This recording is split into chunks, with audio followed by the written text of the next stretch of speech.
What's going on, everybody? Welcome back to another episode in the Career Mode series. Today's episode is episode 30, and we're going to be making the signing of one of the players that you guys had the opportunity to vote on in the previous episode. So I want to say a massive thank you, firstly, for all the support shown in that one, and also I'm going to be taking a look at a few of the comments and going through them to give you guys my kind of, I guess, 2 cents on what you guys were saying. So, as you can see the thing play out in the background, the player who actually won the vote was Kev DB. Hence, he will be the one we signed today. But I wanted to address some comments. So the first one says, from Thomas Breeze, KDB will ruin the career mode. I understand your point. I understand what you're saying in the aspect that he's too good. Realistically, in real life, he would never join Brighton. But then again, in real life, would Brighton have won the Premier League the season before? No. Hence, the way it's going, I feel like we need to attract the best players in order to give us the best chance of winning the Champions League, where we fell short last season, being knocked out of that one in the semi-final to Manchester United. So I hear your point in the aspect that he's too good for this Brighton side. However, the money's there. We've got the money. We have the £250 million to spend. I need to be able to spend it. I need to get the best players in. And I will assure you guys right now that I am no god when it comes to playing this game. I am struggling a little bit with the ultimate difficulty. So don't be expecting just because I've made the signing of KDB that this is going to then become so easy and so simple for us. Because the difficulty itself still puts in a real test. So I appreciate the comment. I understand your sort of worry a little bit. But rest assured, it will not make things very, very easy for me at all. It's still going to be pretty difficult trying to win on the ultimate difficulty. And I feel that, still, it's going to be a test. So, yeah, thank you for the comment. Then we've got thank you BTS, who says, get Milinkovic. He's tall, strong, great player. And as you said, a pain in the arse. He fits the team very well. And he's also younger and will make a great partnership alongside Rabiot in terms of height. Now, again, great comment. Makes very, very valid points there. My other side to this, though, is yes, he would make a fantastic partnership. Unfortunately, he didn't win the vote. So I have to go with who won the vote, and that was KDB. I wasn't really bothered, to be honest, who we got out of KDB or SMS. Hence, whichever one came in, I was pretty happy with. Even Kondogbia, to be fair, I would have been happy with. I'm not going to lie to you guys. So yeah, I understand that as well. The only thing about the younger side of it is this will be our final season with Brighton before we go somewhere else. At the end of the season, whatever happens, I will be leaving to join another team somewhere in this career mode. Don't know who that's going to be yet, so we'll find that out later on. But in terms of the age, I wasn't too worried about bringing a 29-year-old in KDB in rather than Milinkovic-Savic, just because, like I said, this is the final season with this Brighton team, so I'm not too worried about age. Then we've got more comments going down, and then I wanted to address this one right here. That was, well, actually, there's a few that I wanted to address in regards to the sale of Artur. And one of the comments said that we could have held Artur and sold him 3 seasons later for even more. Again, yes, we could have, but I don't plan on being here for another 3 seasons. Therefore, I'm not worried about the fact that we only got 107 million for him now when we could have potentially got upwards of 150 if we'd have held on to him and sold him a few seasons later. That's not part of my worries, to be fair. Not going to be here. And like I've said previously, I don't want to have a situation where I build this Brighton side to the point of having an unbelievable team. So much so that eventually when I do leave, they are just world beaters and it's impossible to beat them straight after that. Do you know what I'm saying? I don't want to have a situation where we might maybe go to the Italian league or something, end up as manager of, like, let's say Roma, and, draw the likes of Brighton in that one, have to play them on all their difficulty when they have an unbeatable side. So that's why I'm not too worried about the age of the players, because by the time that happens, KDB might not be still here because he might be a few years older. The only players I've really got to worry about are Vinicius Jr. and a few of the other guys, but I'm hoping maybe to bring some of them along with us when we go. There was also a lot of comments, and just so I'd, get through them a little bit more, the last one I'm going to address is from Dingo Dog, who says, sign Savic, KDB will ruin the feeling in a career mode, which, again, I've already addressed that reason.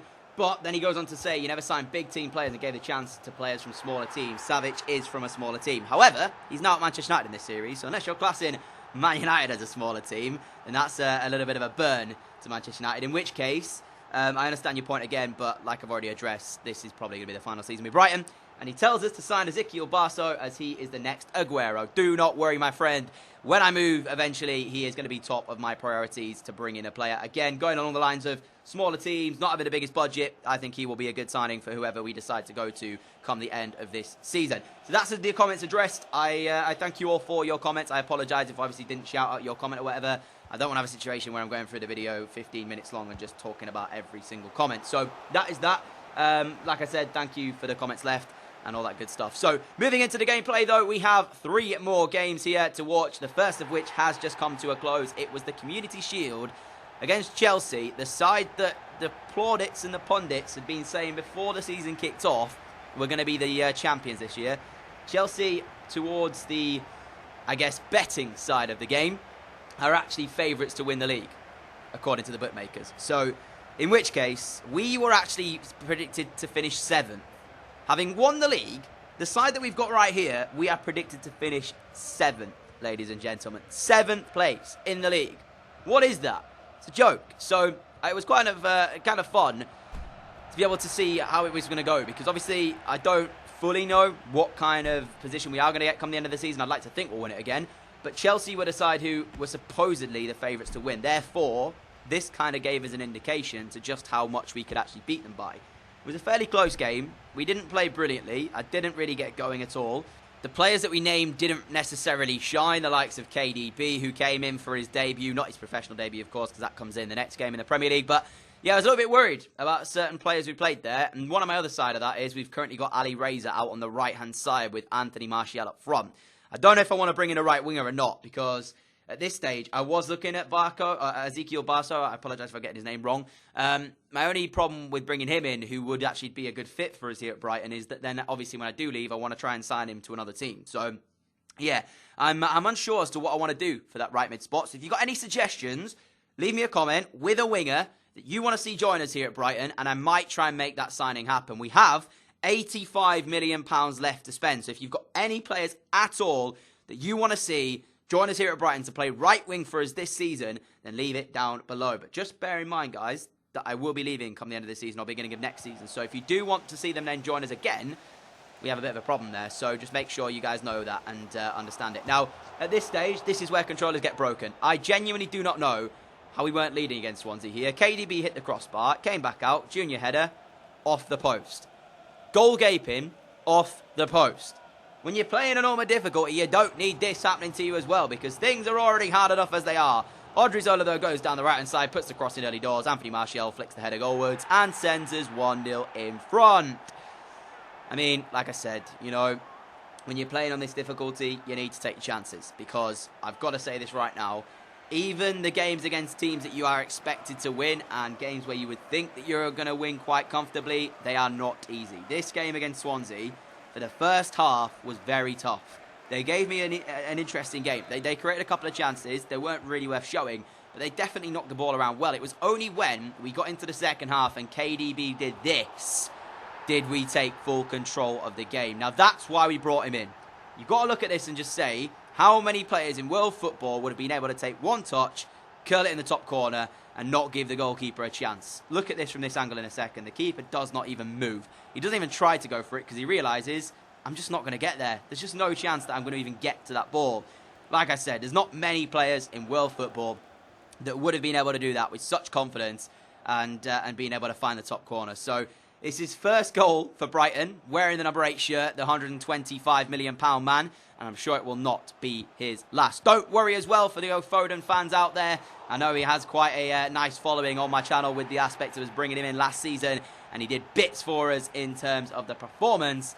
Do not worry, he isn't in the side today through injury, not because I don't have plans to keep him in here. He's not in the side because he's out injured currently. That's the only reason why I didn't actually get him involved here against Swansea. So he's still very much part of my plans, and he still will be a Brighton player and will play a part this season. Don't worry about it. As soon as he comes back from injury, he will be back in the side at some stage. I'm thinking if we don't sign a right winger, maybe putting Foden possibly out wide, or playing him down the middle and putting KDB in terms of that one, possibly out wide, or maybe even moving KDB up front and playing Martial as the winger.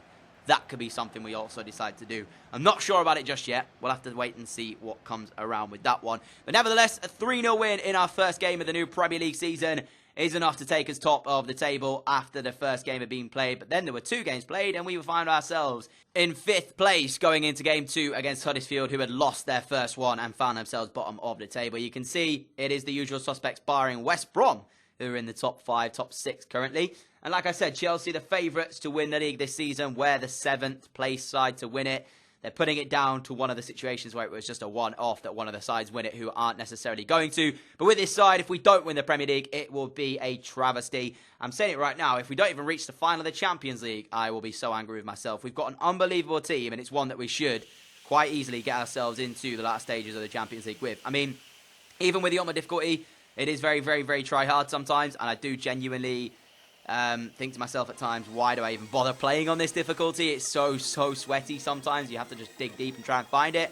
No more so than this game you're about to see right here.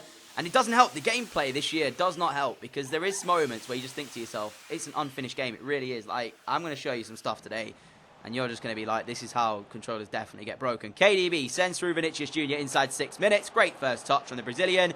Gets himself in, outside the boot shot, 1-0 Brighton. You cannot allow Vinicius Jr. that sort of time inside your penalty area. You've got to give credit, though, it's due to KDB, who played the pass through to him and allowed him to get ahead of his man before firing it into the back of the net. But like I said, defensively from Huddersfield, it was shocking. They allowed him too much time, too much space, and at this stage, he's just got to pick his spot and take it.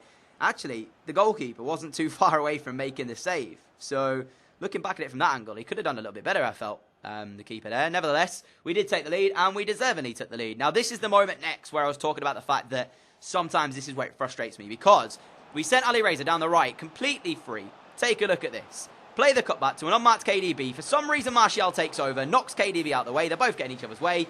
That then goes to wasted. Vinicius Jr. puts a cross in. Rabiot rises off the woodwork.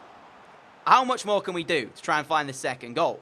And I knew full well what was going to happen after that, as then Dombele here goes down the left. He will play it inside to Junior. Junior gets on the ball, finding Rabiot. Rabiot shoots. Great save. Goalkeeper makes up for the first one that he should have saved. But then following that there, they got one opportunity. Pascal Gross, our former player, inside the box.